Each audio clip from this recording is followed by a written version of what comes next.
দেশনেত্রী বেগম খালেদা জিয়ার কথাকে প্রশ্নবিদ্ধ করে তুলেছে। আজকে বাংলাদেশের মানুষের মুখের হাসি থেমে গেছে।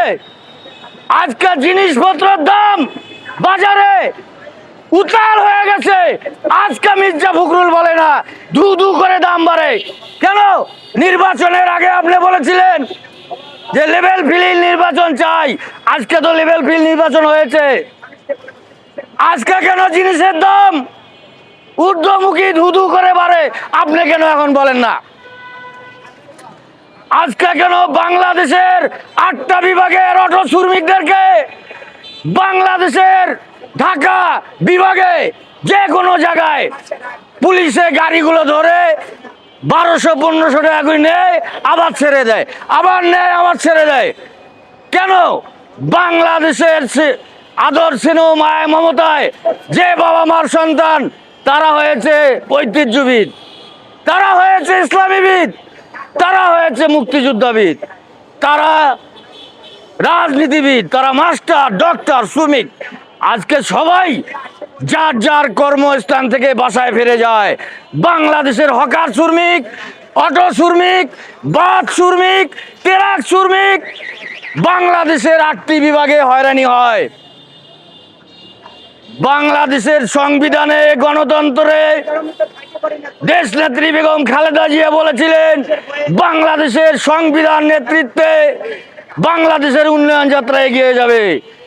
2015 সালে বাংলাদেশের 52 ভাষা, 1971-এর চেতনা, 90-এর গণ অভ্যুত্থান, 24-এর গণ অভ্যুত্থান তাকে আজকে ইচ্ছাকৃতভাবে এড়িয়ে যাওয়া হচ্ছে।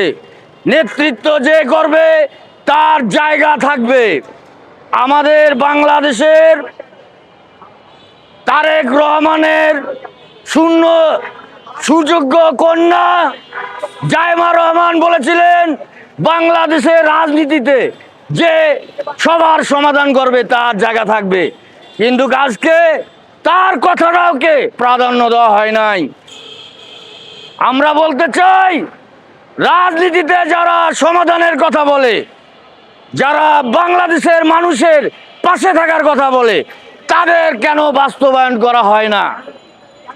যে শ্রমিক না হলে বাংলাদেশে গণ অভ্যুত্থান হয় না, যে শ্রমিক না হলে সরকার পতন হয় না, যে বাংলাদেশের শ্রমিক আন্দোলন থেকে বাংলাদেশের গণ অভ্যুত্থান শুরু হয়ে যায় এবং যাচাই বাছাই কমিটি 2015 সালে বিশ্বে রাজনীতিভাবে পাশ হয়েছে, কিন্তু তা বাস্তবায়ন করা হয় নাই।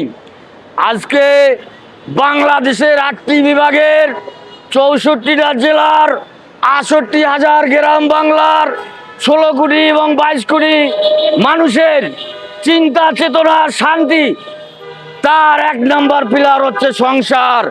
আজকে সংসার করতে যে বাংলাদেশের বাবা মায়ের যে বৃদ্ধ অসুস্থতা তার কোনো সুচিকিৎসা নাই।